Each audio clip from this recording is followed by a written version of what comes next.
हर हर महादेव हर हर महादेव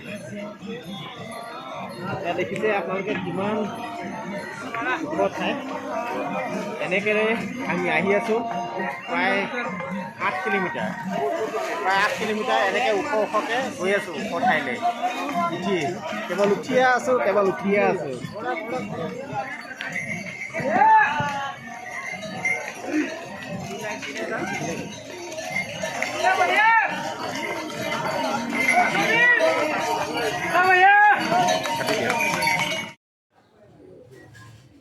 এয়া মহিলা আৰু শিশু এনেধৰণে পিঠিত উঠি গৈছে কেদাৰনাথলৈ বেছি দূৰ নাই যদিও কিছুমান ভাগৰুৱা হৈ এনেধৰণে পিঠিত উঠি এই কেদাৰনাথলৈ যাত্ৰা কৰিছে এই বাইদেউজনী এমপিৰ পৰা আহিছে এনেধৰণে পিঠিত উঠি কেদাৰনাথলৈ যাত্ৰা কৰিছে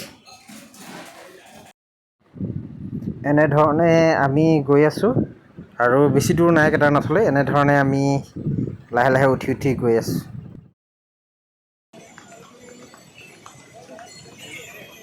কেদাৰনাথলৈ আৰু বেছি দূৰ নাই মাত্ৰ আৰু প্ৰায় 2.5 কিলোমিটাৰ মান আছে যিমানেই কেদাৰনাথৰ কাষলৈ আহিছোঁ সিমানেই ভাল লগা হৈ আহিছে মুহূৰ্তবোৰ আৰু ইয়াৰ যি প্ৰাকৃতিক দৃশ্য এইবোৰ ধুনীয়া লাগি আহি আছে লাহে লাহে আমি আগুৱাই গৈ আছোঁ কেদাৰনাথলৈ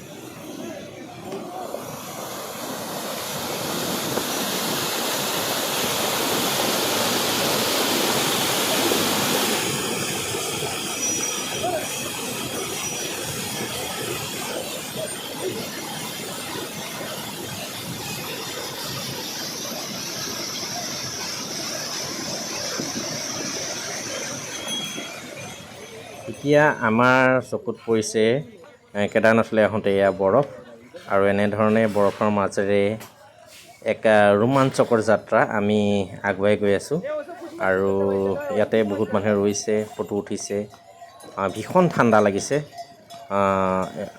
আমি বহুত দূৰ আগুৱাই ভাগৰো লাগিছে তথাপিও এই ৰোমাঞ্চকৰ যাত্ৰা অনুভৱ লৈছোঁ এয়া দেখিছে কি ধুনীয়া বৰফ মোৰ পাছফালে আৰু এনেধৰণে বৰফৰ মাজত থাকি সদায় মনটো ভাল লাগিছে এয়া চাওকচোন হাতেৰে কেনেধৰণে ধৰিছোঁ এয়া বৰফ মজা লাগিছে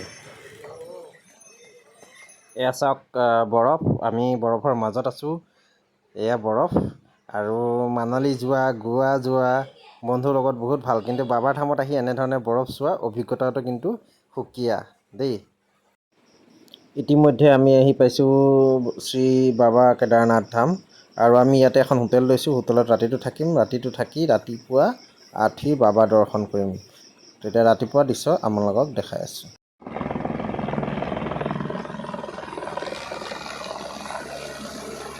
আপোনালোকে যদি কেতিয়াবা কেদাৰনাথ আহিম বুলি ভাবিছে লগত যদি মহিলা শিশু বা বৃদ্ধ মানুহৰ লগত আহে তেতিয়াহ'লে এনেধৰণে আমাৰ দৰে খোজকাঢ়ি অহাৰ কথা কেতিয়াও ভাবিব নালাগে কাৰণ বহুত কষ্ট হয় প্ৰায় 22 কিলোমিটাৰ বুলি কয় 22 কিলোমিটাৰে হয় আৰু বিৰাট ওখ ঠাই গতিকে এনেধৰণে বৃদ্ধ মহিলা বা শিশু আহিলে হেলিকপ্টাৰে আপোনালোকে অহা যোৱা কৰিব পাৰে 3 ঠাইৰ পৰা হেলিকপ্টাৰ চলে ফাটাৰ পৰা শ্ৰীৰ পৰা আৰু গুপ্তকাশী এই 3 ঠাইৰ পৰা হেলিকপ্টাৰ অহা যোৱা কৰে ওৱান ছাইড আপোনাৰ 3,500 পৰা 3,700 টকাৰ ভিতৰত হয় আৰু আপোনালোকে এদিনতে কেদাৰনাথত দৰ্শন কৰি আপোনালোকে এদিনতে ঘূৰি যাব পাৰিব গতিকে পিছলৈ অহা যাত্ৰীসকলৰ বাবে সুবিধাৰ বাবে এইখিনি ভিডিঅ'ত আপোনালোকক বৰ্ণনা কৰিলোঁ গতিকে আহিলে কেতিয়াবা হেলিকপ্টাৰো আপোনালোকে অহা যোৱা কৰিব পাৰিব ঘোঁৰা বা মানুহক কষ্ট নিদিয়াকৈ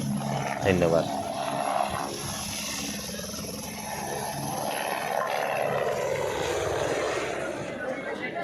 ইয়াৰ পিছতেই আমি হোটেলৰ পৰা আহি কেদাৰনাথ ধামত বাবাৰ কাষত অকণমান চন্দন লগাই মনটো অকণ পবিত্ৰ কৰাৰ বাবেই চন্দন লগাইছোঁ ধুনীয়াকৈ এইজন বাবাজীয়ে চন্দনৰ ফুট দিছে ত্ৰিশূল লগাই দিছে মনটো ভিতৰি বহুত ভাল লাগিও আছে বাবা দৰ্শন কৰিম ইয়াৰ পিছত আমাৰ এই নিপনাথ ভাইটি তেখেতেও চন্দন লগালে ধুনীয়াকৈ চানন লগাইছে, ভাল লাগিছে মনটো। আৰু তাৰপিছতে আমি বাবাৰ দৰ্শনৰ বাবে এনেধৰণে লাইন পাতিলোঁ। লাহে লাহে বহুত ভক্ত আছে যদিও আমি ধুনীয়াকৈ লাইনত এনেধৰণে থাকিলোঁ। লাহে লাহে লাহে লাহে বাবাৰ কাষলৈ আগুৱাই গৈ আছোঁ। মনটো বহুত ভাল লাগি আছে। কেদাৰনাথৰ দৰ্শন কৰিবৰ কাৰণে আমি ইতিমধ্যে লাইনত আছোঁ। আমি গোটেইখিনি একেলগে যিখিনি আহিছে, আমি ধুতি পাঞ্জাবী পিন্ধি আহিছোঁ। কিন্তু আমাৰ ভাইটি একেলগে আমি লাইনত আছোঁ আৰু আমি অসমীয়াৰ ধুতি পাঞ্জাবী পিন্ধি আহিছোঁ।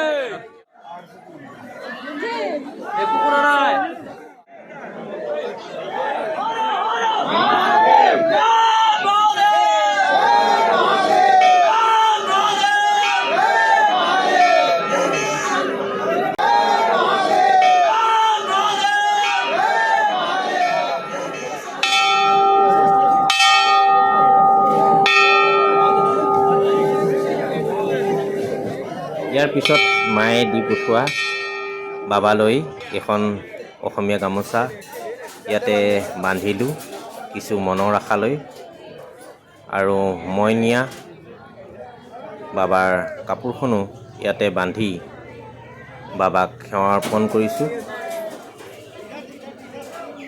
মনটো সঁচাই ভাল লাগি গ'ল।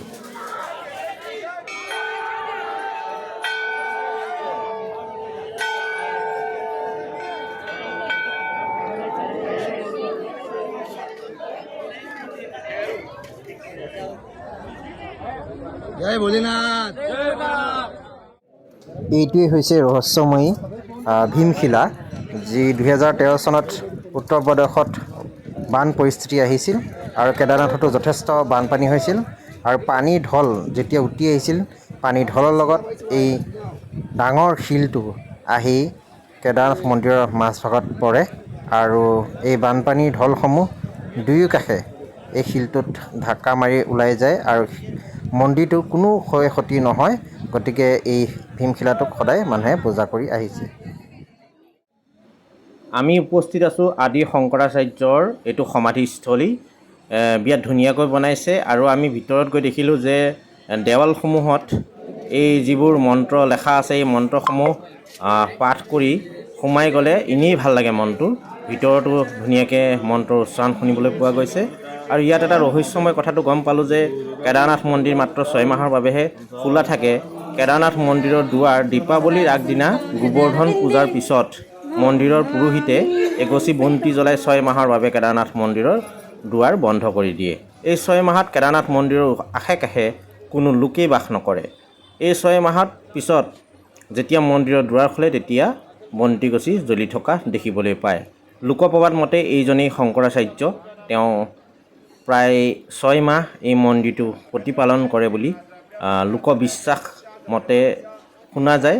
আৰু এই কথাটো আমি তাতে গৈ ৰহস্যময় যি কেদাৰনাথৰ কথা, এই কথা পুৰোহিতৰ মুখৰ পৰা জানিব পাৰিলোঁ। ভাল লাগি গ'ল। এইজনে হৈছে শংকৰাচাৰ্য, যাক এতিয়াও মানুহে পূজা পাতল কৰি থাকে। সকলোতে থাকে তেওঁ প্ৰভু ভগৱান, সকলোকে দেখে তেওঁ সৰ্বশক্তিমান।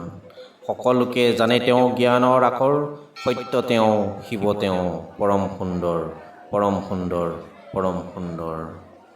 এয়াই হৈছে শ্ৰী শ্ৰী কেদাৰনাথ ধাম, এক সপোনৰ নগৰী, স্বৰ্গৰ নগৰী।